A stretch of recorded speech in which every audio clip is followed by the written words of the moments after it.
मैं पूछ नहीं सकती कि तुम कहाँ जा रहे हो। नहीं पूछ तो सकती हो, लेकिन अचानक ये दिलचस्पी क्यों? पहले नहीं पूछा इसका ये नहीं मतलब कि मैं पूछ ही नहीं सकती।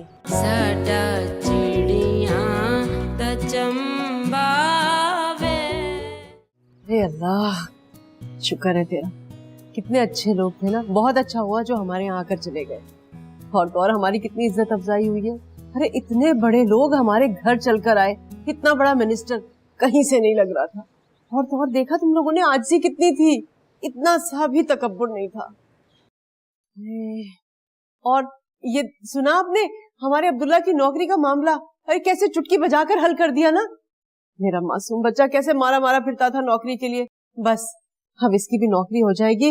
या अल्लाह तेरा लाख लाख शुक्र है। अब्बा मियाँ, आप क्यों इतने चुप है? हाँ? नहीं कुछ नहीं। क्या हुआ, उन्होंने मेरी नौकरी के लिए मना कर दिया? नहीं नहीं, ऐसी भी कोई बात नहीं है। तो फिर क्या मसला है? दरअसल वो यहाँ एक खास मकसद के लिए आए थे। कैसे मकसद से? दरअसल वो हमारे साथ रिश्तेदारी के ख्वाहिशमंद हैं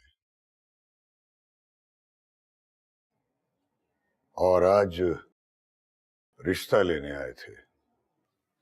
रिश्तेदारी? किससे? अब्दुल्ला से? नहीं। तो फिर मेहरू?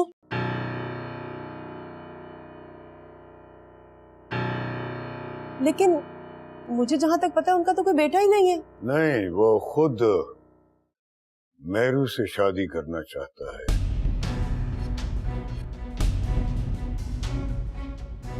और आज यहाँ रिश्ता लेने आए थे और मुझे इस रिश्ते पर कोई एतराज नहीं। मेहरू की शादी वहीं होगी।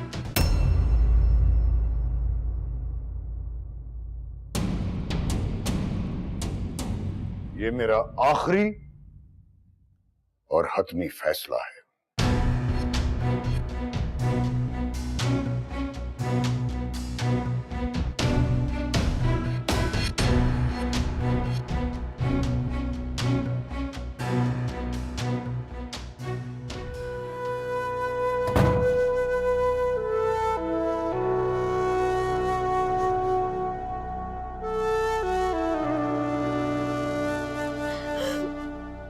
दरअसल औरतें हमारी इज्जत हैं और हमें उनकी इज्जत का उतना ही ख्याल रखना चाहिए जितना हम अपनी इज्जत का रखते हैं।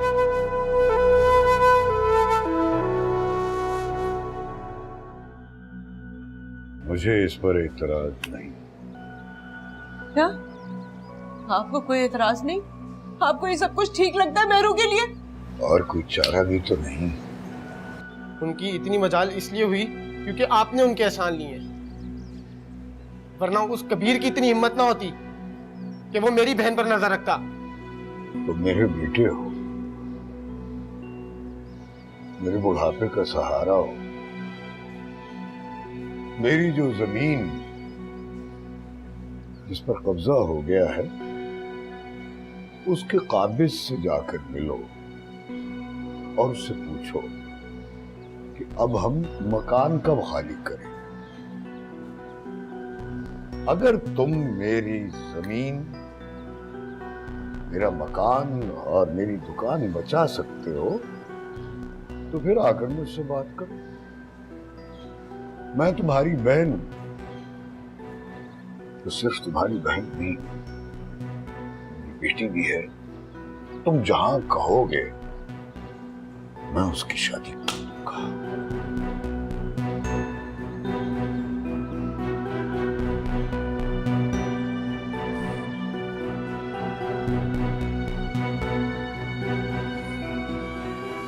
क्यों? क्यों मिली तुम मुझसे? क्यों तुम्हें शौक है खुद का तमाशा बनाने का? क्यों? कोई इतना दोगला कैसे हो सकता है? ये क्या इंसाफ है मेरे साथ? क्या मैं इस इंसान की नजर में वो औरत नहीं जिसकी इज्जत की हिफाजत की जाए। अम्मा, मेरी बच्ची, अम्मा, मत रो बेटा। ये क्या हो गया अम्मा? मैंने कुछ भी नहीं किया, मैंने तो। तुम्हारी कोई गलती नहीं है बेटा, तुम्हारा कोई कसूर नहीं है। अरे ये तो मेरी गलती है, मेरा कसूर है जो मैं उन लोगों की नियत ना पढ़ सकी। कैसी माँ हूँ मैं कैसी माँ हूँ। अम्मा, मुझे बचा लो अम्मा, मैं नहीं जाना चाहती। इतना सुन ना करे, मुझमें सहने की हिम्मत नहीं है। और बस बेटा बस, अब अभी मेरे से कहेंगी ना, अब अम्मा मेरे से कहेंगी ना। मैं बात करूंगी तेरे पास से, मैं करूंगी बात उनसे। मैं उनको समझाऊंगी कि मैं अपनी बच्ची के साथ कोई और ज्यादती नहीं होने दूंगी। तू देखना बेटा, मैं बात करूंगी तेरे अब्बा से। बस बेटा तू चुप हो जा मेरी जान, मेरी बच्ची।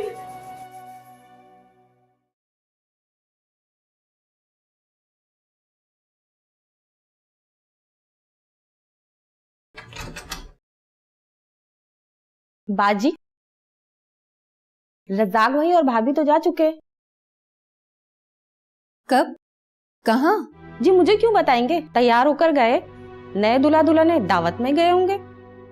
क्यों, आपको भी जाना था साथ? तुम जाओ यहाँ से।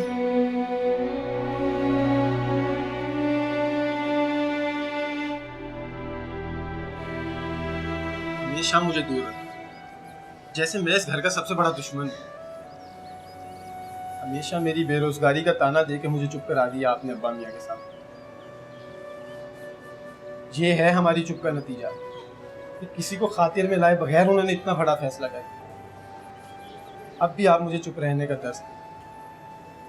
हमेशा हमने अब्बा मियाँ का फैसला माना, वो महरू ने उनके हुक्म को खुदा का हुक्म माना।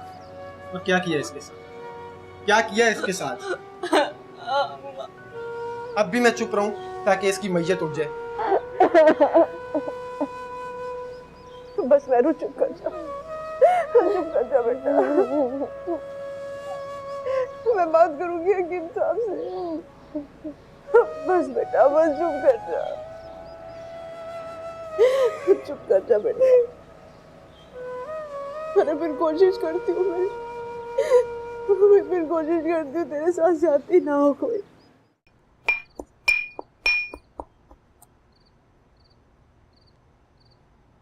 हकीम साहब, आप इतना बड़ा फैसला कैसे कर सकते हैं? ये सब कुछ करने से पहले कम से कम सोचना चाहिए था। एक बार नहीं 100 बार सोचना चाहिए था आपको। जितना सोचना था सोच लिया बस। ऐसे कैसे? आपको पता है ना कि वो शादीशुदा आदमी है, उसका और मेहरू का कोई जोड़ नहीं है। तुम ये कह रही हो? शादीशुदा लोगों की बात कर रही हो तुम तो खुद चुबन बुआ से शादीशुदा मर्दों की बातें सुनती हो और ये रिश्ते देखती भी हो, और फिर उसकी इतनी उम्र भी नहीं है। ये आप कह रहे हैं हकीम साहब? अरे आप जो मेहरू के लिए अच्छे से अच्छा बर चाहते थे, ना खानदान में और ना खानदान के बाहर आपको तो उसके लायक कोई दिखता ही नहीं था। फिर आप कैसे कर सकते इस तरह से हकीम साहब? वो उम्र में बहुत बड़ा है, आपसे कम से कम साल या 1.5 साल ही छोटा होगा वो। उसकी जो उम्र है ना वो अमीरी ने छुपाई हुई है। हकीम साहब शादीशुदा आदमी है, इतनी बड़ी उम्र का आदमी, आप नहीं कर सकते मेरी बच्ची के साथ इस तरह से। रहम करें उस पर। अगर आपको यही सब कुछ करना था ना तो मुझे बता देते, मैं उसे घर में बिठा के रखती और फिर कर देती किसी रनवे के साथ उसकी शादी में। बकवास मत करो, तुम्हारी औकात क्या है? तुम्हें जरूरत कैसी हुई मेरे साथ इस तरह बात करने की? तुम चलाती हो इस घर को, सारा खर्चा तुम करती हो। क्या क्या पापड़ बेलने पड़ते हैं, एक दिन 1 घंटा ये घर चलाकर देखो तुम्हें पता चल जाएगा। पहले तो बाजार वाली दुकान से 1000-1500 आ जाता था, काम चल जाता था। अब यहां कितने मरीज आते हैं तुम्हें खुद पता है। कहां से लाता हूं इस घर का खर्चा पूरा करने के लिए। और फिर मैंने कोई बुरा फैसला नहीं किया। अच्छा, जो किया तुम लोगों की भलाई के लिए किया। अगर वो मिनिस्टर मेरी मदद ना करता तो इस वक्त सड़क पर होती तुम और तुम्हारी बेटी। तुम फाकों से डरती थी ना, सर पर छत भी नहीं रहनी थी, इज्जत खाक में मिल जाती तुम्हारी। और फिर तुम मेरे फैसले को मानती कि हाँ अच्छा फैसला किया है। और फिर उस मिनिस्टर में खराबी क्या है?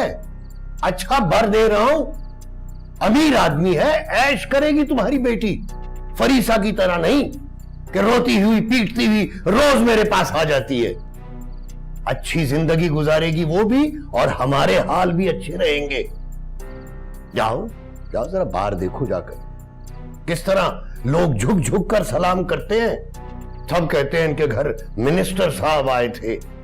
अब अगर रिश्ता हो गया तो सोचो कितनी इज्जत होगी मेरी, हमारी। तो ये कहिए, इस बार अपने बुलंद मकाम के लिए अपनी बेटी को बेच रहे हैं आप? जाहिल औरत, तुम्हारी समझ में बात नहीं आती, रोने बैठ जाती है। देखो बिरयानी बनाई है मैंने, अब गिराना मत इसको बिल्कुल भी, सही है ना? आराम आराम से खाना, तुम्हारी माँ ने अभी सफाई की है। अब दे रही हूँ बच्ची, सब्र तो कर ले। ये खाला मैं काम करके आ तो रही थी, बना लेती खाना। नहीं बेटा, मैंने कहा तुम सफाई कर रही हो तो आज खाना मैं ही बना लूं, तुम्हारे लिए निकालूं बिरयानी। अब तुम लोग जाओ, जाके बाहर बैठ के आराम से खाओ, और देखो गिराना नहीं। ये लो देखो बड़ी वाली बोटी। बस बस बस। अब जाओ अपने बच्चियों के साथ बैठ के खाना खाओ। अरे जाओ ना।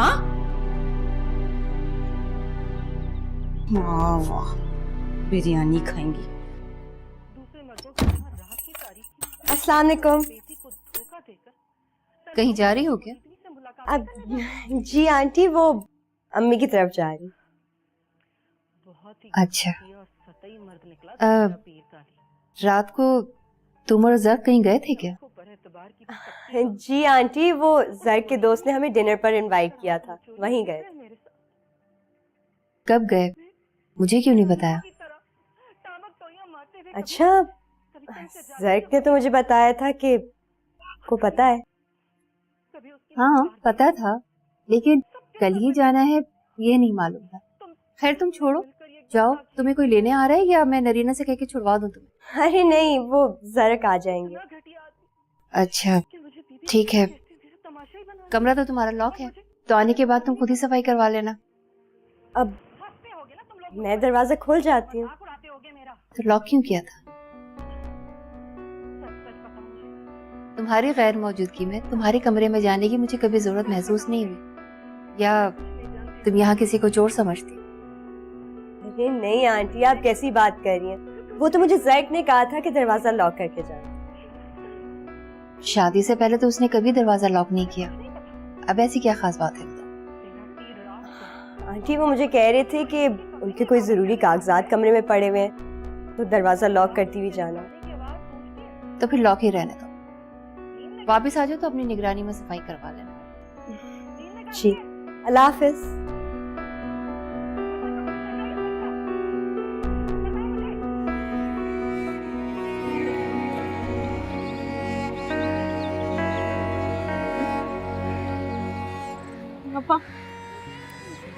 पापा मुझे बचा ले, आपा मुझे सबसे बचा ले, मैं मर जाऊंगी। मुझे यहाँ से ले चले खुदा के वास्ते।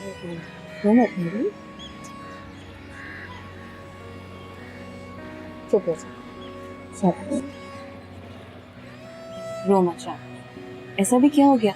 रिश्ता ही तो आया, और कोई पहली दफा थोड़ी है तुम्हारा रिश्ता कि तुम इतना उजड़ के बैठी हुई हो। उजड़ी तो गई हूँ अपने अब्बा मियाँ के हाथों, जिन पर मुझे इतना मान था। क्या हुआ है बताओ तो सही, रोई जा रही हो। किसका रिश्ता है? आपको नहीं पता? नहीं, मुझे नहीं पता, अम्मा ने भी नहीं बताया, इसलिए तुम्हारे पास आई। और तुम होके रोई जा रही हो और मैं उलझे जा रही हूँ।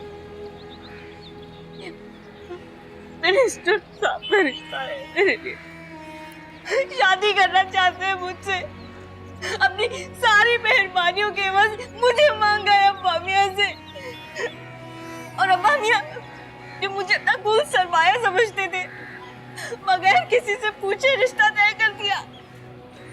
उससे जो उम्र में मुझसे इतना बड़ा है, शादीशुदा है वो। क्या गलती थी मेरी?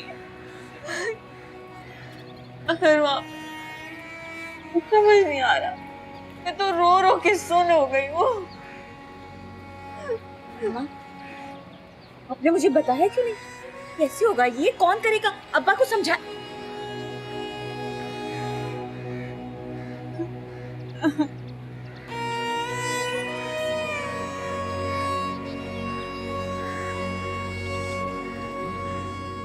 तो फिर कोई जवाब आया? मेरा मतलब है उनका इरादा क्या है? गुड, ये बात है। अरे जनाब, बहुत जल्दी आपकी शादी हो जाएगी। मैं सोचने की बात कि या तो तुम दूसरी शादी के लिए राजी नहीं थे, और आजकल जब देखो सिर्फ यही बात। वैसे ये भी तुम्हारी गलती है। अगर तुम नहीं चाहते थे कि मैं शादी जल्दी से करूं तो वो लड़की दिखाते ही नहीं। अब जबकि मैं शादी करना चाहता हूं, तुम कहते हो जल्दी नहीं। कमाल है। अच्छा, डोंट वरी, तुम्हारा ये काम हो जाएगा। इसे काम मत कहो सबकत, ये तो रिश्ता है। मेरी जिंदगी में मेरी मर्जी से होने वाला पहला रिश्ता। इसे आम काम मत कहो। क्या बात है भाई आपकी। अब तो समझो कि ये रिश्ता डन। तुम कैसे कह सकते? और सच पूछो तो मुझे नहीं लगता। अगर डन होता तो अभी तक जवाब आ जाता है। नहीं, जरूर किसी न किसी वजह से उन्होंने ये रिश्ता रिजेक्ट कर दिया। शायद मेरी पहली शादी की वजह से, या फिर मेरी उम्र की वजह से। पर आई नो, लेकिन तुम परेशान ना हो, वहां से हाँ ही होगी। तुम्हें यकीन है? यकीन कैसे? कहीं किसी ने तुमसे कुछ कह तो नहीं दिया? वेल, अभी तक तो नहीं, लेकिन मुझे पूरा यकीन है कि फैसला तुम्हारी फेवर में ही है। ट्रस्ट मी यार। तुम्हारे मुंह में घी शक्कर दोस्त। हम मिनिस्टर साहब के पास खुद जाते हैं और उसे बताते हैं कि मेहरू इस रिश्ते से खुश नहीं है, और वो इनकार कर दे मेहरू से शादी करने से।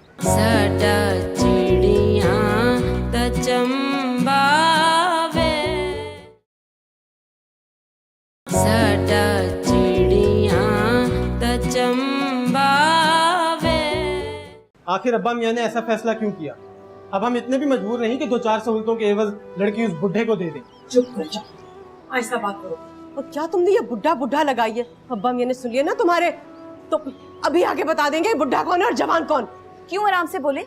अरे तो अब्बा मियां भी बड़े अच्छे तरीके से जानते हैं कि कौन कौन सी बातें निकल के रिश्ता तय किया। बेचारी मेहरू पैसे की भेंट चढ़ा दिया इसे। आप करें अब्बा मियां से बात, वो अपना फैसला बदले। ये हरगिज नहीं हो सकता। अब हर बार जैसा वो चाहेंगे वैसा नहीं हो सकता। और वैसे भी ये मेहरू की जिंदगी है, वो अपना फैसला मुसल्लत करके इसकी जिंदगी बर्बाद नहीं कर सकता। ये हक मेहरू बहुत पहले तुम्हारे अब्बा मियां को दे चुकी है। अरे इसकी जिंदगी का क्या, इसकी मौत का फैसला भी कर सकते हैं वो। मैं क्या करूं? अब भुगतो। मेहरू तुम परेशान ना, सब ठीक हो जाए। एक तरीका है इस सब चीजों से बचने का। क्या? हम मिनिस्टर साहब के पास खुद जाते हैं और उसे बताते हैं कि मेहरू इस रिश्ते से खुश नहीं है, और वो इनकार कर दे मेहरू से शादी करने से। अरे तुम लोग पागल हो गए हो। अगर तुम्हारे अब्बा मियां को जरा भी भिनक पड़ गई ना तो तूफान खड़ा हो जाएगा इस घर में। इसके अलावा और कोई चारा नहीं। चुप करके कुछ दिन और इंतजार किया, तब तक तो शादी हो जाएगी, फिर कुछ नहीं कर सकेंगे हम। अरे तुम्हारे अब्बा मियां कत्ल कर देंगे मेरा भी और तुम तीनों का भी। ये बात समझ में नहीं आ रही तुम्हारे। और एक बात बताओ मुझे, ये जो मिनिस्टर है क्या गली के नुक्कड़ पे रहता है? मैं जाऊं और जाके कह दूं कि भाई अल्लाह के वास्ते मेरी बेटी तुमसे शादी करना नहीं चाहती और हकीम साहब भी नहीं चाहते, रिश्ता मना कर दो। नहीं हो सकता ये। और मुझे क्या पता कि वो रहता कहाँ पर है? तो मैं चलूंगा आपके साथ। घर नहीं तो उसके ऑफिस चलेंगे, और जब उसको हम ये बताएंगे कि मेहरू उससे शादी नहीं करना चाहती तो वो खुद ही पीछे हट जाएगा। कौन जबरदस्ती की शादी के झंझट में पड़ना चाहता? अरे मैं क्या करूं, मेरी समझ में कुछ नहीं आ रहा। मुझे नहीं पता। अम्मा मत परेशान, ऐसे कोई खतरे की भी तो बात थोड़ी है। हम जाएंगे, सब जाएंगे, उनसे बात करेंगे, उन्हें समझाएंगे। तुझे क्या हुआ? तू ऐसे क्यों देख रहा? मुझे कोई इस घर का फर्क ही नहीं समझता। मुझे फर्द क्या, इंसान समझ लेना तो उसी में खुश हो जाता है। अरे तुम चुप करो विक्का। हाँ, तुम क्यों आए हो भाई यहाँ? मुझे कोई शौक नहीं है पाकिस्तान और कश्मीर के मसले में टांग अड़ाने का। हकीम साहब आए, बुला रहे हैं। अल्लाह खैर। पापा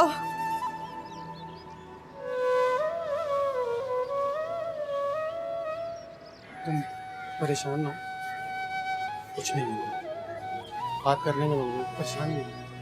पापा आप असद को इत्ला कर दें, उसे बुला लें। आप खुदा के वास्ते मेरी जिंदगी मुझे वापस दिला दें, बचा ले। रो मत। असद को बचा दे। अस्सलाम वालेकुम हकीम। वालेकुम अस्सलाम।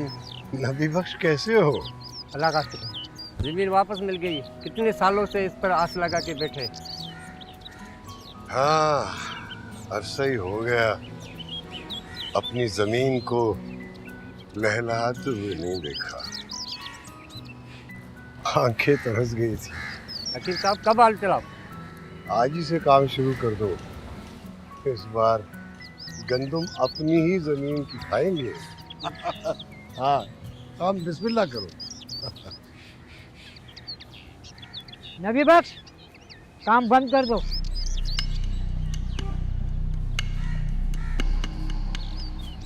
अपनी जमीन की जो फसल होती है उसका मजा ही। सलाम बड़े मियाँ। सलाम। हम यहाँ क्यों आए? मैं अपनी जमीन देखने आया हूँ, अब तक तेरी नहीं हुई है। कैसी बातें कर रहे हैं? कागजात हैं मेरे पास। तो बड़े मियाँ जाके असली कागजात लेके आओ। मेरे पास कागजात जमा करा के फुल टाइम पे अपनी जमीन करा लो। मैंने अपने आदमी के हाथों खुद तुम्हें कागजात भिजवाए हैं और अब तुम ऐसी अनाप शनाप बोल रहे हो। जो कागज तुमने भेजे थे ना, उसकी वजह से तुम जमीन पे खड़े हो। आखिरी कागजात सूद पे अटके हुए हैं अभी तक। वो ला दो, फिर सारा कब्जा खत्म। समझ आई?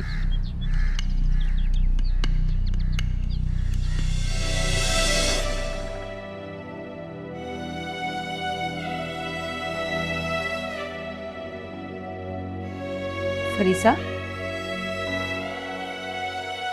फरीसा। जी हाँ वो मैं, लेकिन तुम तो अपनी ही सोचों में गुम हो। बस काम कर कर के थक गई थी। हाँ वो मैं पूछ रही थी कि वो मिनिस्टर साहब आए थे तो क्या बात हुई? कोई खास नहीं, अब्बा मियाँ से मिलने आए थे। अच्छा, बहुत मिलना मिलाना हो रहा है आजकल। चलो अच्छा ही है, इस उम्र में हकीम साहब का बेटा काम ना आया, दोस्ती काम आ गया। लेकिन बहुत बड़े दिल के लगते हैं वो, वरना बगैर मतलब के तो कोई किसी के काम नहीं आता। ठीक कह रही हूँ ना मैं? जी ठीक कह रही है।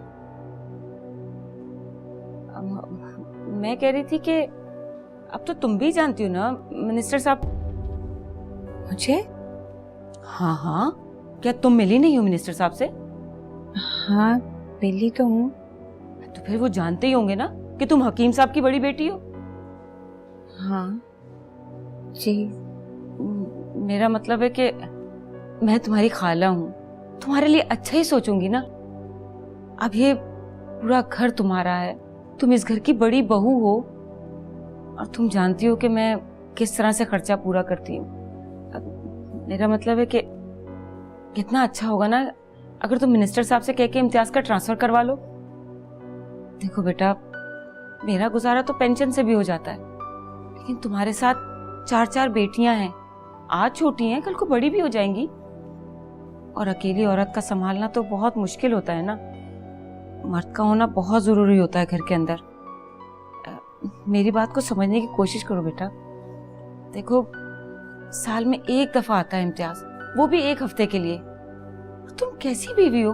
तुम्हारा दिल नहीं करता कि तुम्हारा शौहर तुम्हारे साथ हो?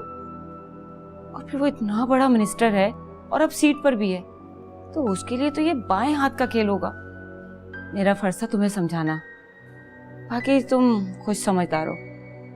अच्छा अब तुम सो जाओ और वक्त से सो जाया करो, थक जाती हो ना बहुत ज्यादा।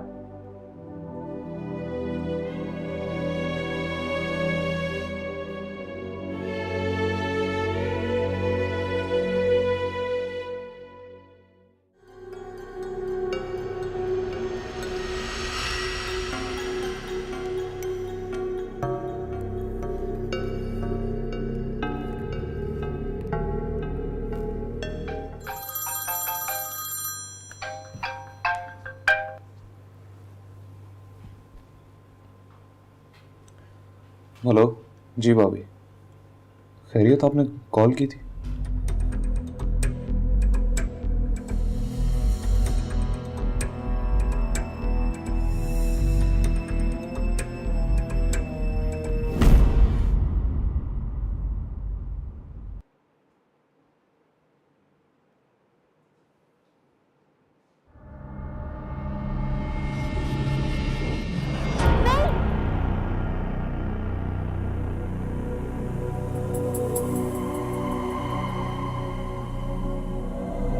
मेहरू,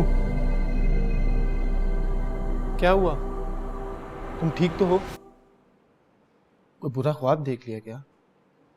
अब्दुल्ला कुछ करो, अब्दुल्ला मुझे बचा लो। मेरी बहन, मैं क्या करूं? तुम्हें पता है अब्बा किसी की नहीं सुनते, मुझे तो कुछ समझते ही नहीं। मेरी इतनी सी भी हैसियत नहीं कि मैं उनके सामने जाके कुछ बोल सकूं। हमेशा हमेशा मुझे मेरी बेरोजगारी का ताना देकर चुप करा दिया जाता है।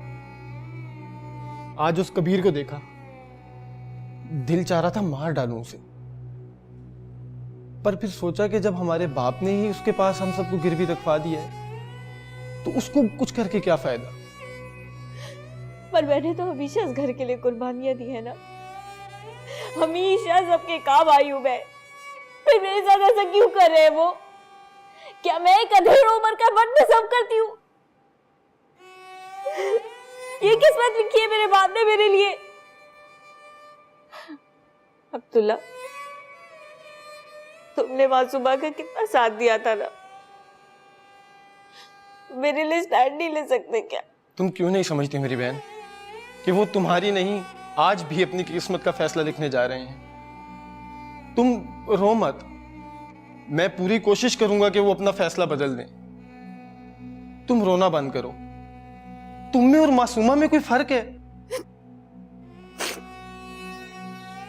कुछ नहीं कर सकते तुम, कोई कुछ भी नहीं कर सकता। सब बातें करते रहते हो तुम लोग।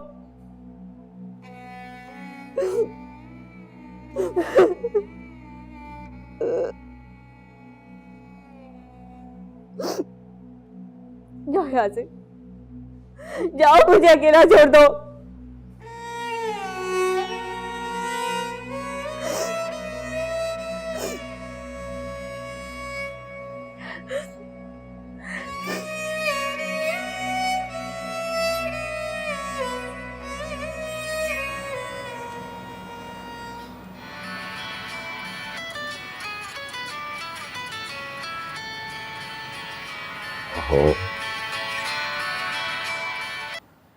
हेलो, अस्सलाम वालेकुम हकीम साहब, कैसे मिजाज हैं आपके? हकीम साहब, आपने तो हमें पेंडिंग नहीं रख दिया। आपके जवाब का कब से इंतज़ार है हमें। जी मैं आपसे इसी सिलसिले में बात करना चाह रहा था, लेकिन अरे लेकिन क्या हकीम साहब, लेकिन आप मुझसे बात करना चाहते थे और मैंने खुद ही आपको कॉल कर लिया। तो फिर बताएं कब आएँ आपके घर? कहीं ऐसा तो नहीं है कि आप अपनी बात से पीछे हट रहे हैं? नहीं जी, नहीं है, ऐसा हरगिज नहीं है। आप जब चाहें आप तशरीफ ले आए। लेकिन वो एक और मसला हो गया है जिसकी वजह से मैं बहुत परेशान हूँ। अब क्या मसला है आपका? वो जो ज़मीन के कागजात आपने मुझे दिए हैं, तो उनके मुताबिक तो अभी ज़मीन मेरे नाम नहीं हुई।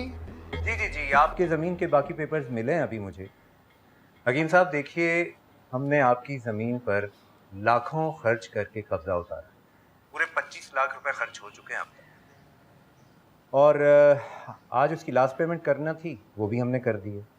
तो अब हम आपके घर आ ही रहे हैं तो वो पेपर्स भी लेते आएंगे, ठीक है ना?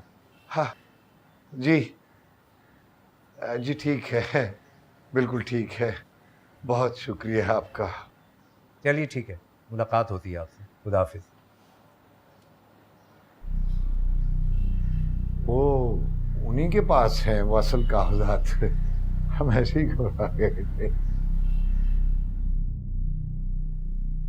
Good morning. बेटा नाश्ता करके जाओ। अम्मी नाश्ता तो मैंने कर लिया है, मुझे ऑलरेडी बहुत देर हो रही है। ठीक है, आप आराम से नाश्ता करें, लंच इकट्ठे करते हैं। ठीक है, ठीक है। खुदा हाफिज। अपना बैग। ठीक है, खुदा हाफिज। हाफिज। अस्सलाम वालेकुम। मासूमा जी।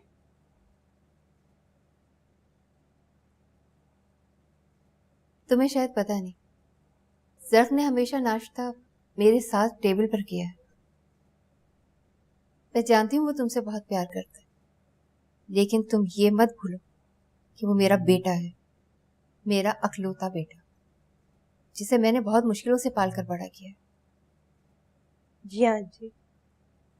अब अगर वो तुम्हारी वजह से मुझसे दूर हो रहा है तो क्या मैं बर्दाश्त कर सकूंगी? बताओ। आंटी, मैं उससे आपसे क्यों दूर करूंगी? तो फिर ये सब क्या है? नाश्ता कमरे में, खाना कमरे में। वो ऑफिस से आता है तो तुम लोग बाहर चले जाते हो। मैं तो उसकी शक्ल देखने के लिए तरस गई। आंटी, मैं वो ज़र्क ने ही मुझसे कहा था कि वो कमरे में नाश्ता करेंगे, तभी मैं नाश्ता ऊपर ले आई। हैरत है, ज़र्क अब वो सब कुछ करने लगा जो उसने पहले कभी नहीं किया था। या ये सब तुम उसे करने को कहती हो? मैं वैसे जानती हूँ, नई नवेली दुल्हनों को बहुत शौक होता है अपने शौहरों को नसीहतें करके इम्प्रेस करने का। आंटी, आप क्या कह रही हैं? मैं तो ज़र्क से खुद कहती हूँ कि आपको टाइम दिया करे, और वो कहते हैं कि ऑफिस में काम ही बढ़ गया। खैर जो भी हो, तुम अब ख्याल रखना, ज़र्क सिर्फ तुम्हारा शौहर ही नहीं, इस घर का बेटा भी है। फिर शायद सब कुछ पहले जैसे ही। ठीक।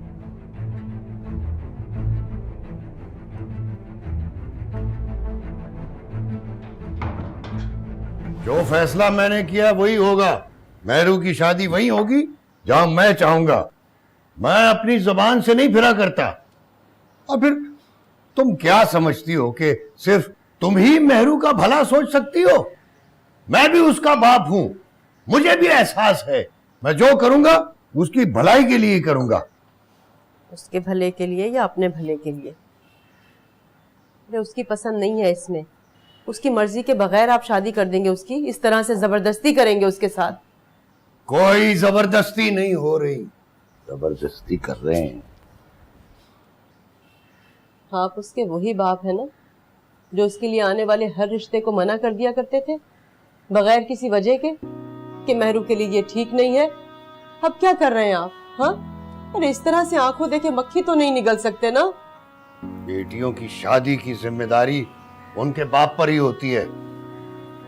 और फिर फरीसा और मासूमा की शादी भी मेरी मर्जी से हुई है। और फिर इसके लिए तो मैंने इतना अच्छा बर चुना है। क्या चुना है आपने उसके लिए? इतने अरसे उसे इसीलिए बिठा कर रखा था? अरे उम्र में बड़ा है उससे, वो शादीशुदा है। इससे तो अच्छा है वो इसी तरह घर में बैठी रहे, ना ब्याहें आप उसे। अरे वरना तो मेरी बच्ची घुट घुट के मर जाएगी। तुम चुप रहो, तुम कुछ नहीं जानती। इस शादी के हो जाने में हम सब का भला है। हकीम साहब, इसमें भला सिर्फ आपका है, हम सबका भला नहीं है इसमें। अरे आपने अपने मफाद के लिए मेरी बच्ची को बेच दिया। बकवास बंद करो, खबरदार। अब मेहरू के सामने ये बकवास ना करना। वो मान भी जाए मगर तुम उसके कान भरना बंद करो तब ना। मान जाएगी वो, मेरी बच्ची मान जाएगी। आपके जुल्म के सामने कैसे मना कर सकती है वो तो इनकार कर ही नहीं सकती।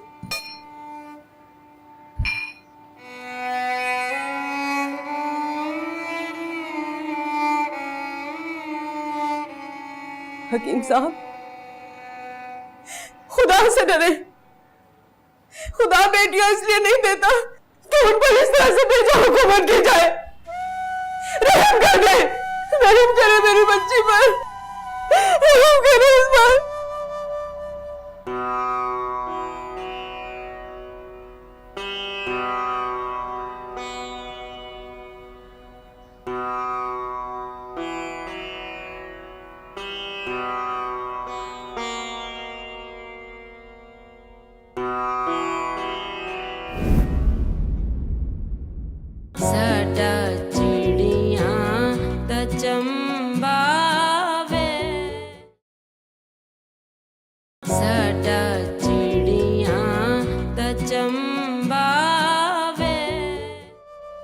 आप लोग सब के सब मिले हुए, लेकिन आप तीनों मिलकर भी मुझे नहीं बचा सकती, क्योंकि आप तीनों भी अब यही चाहती हैं। पर एक बात कान खोलकर सुन ले, मैं हरगिज़ किसी हाल में ये शादी नहीं करूंगी। तुम हर हाल में ये शादी करोगी।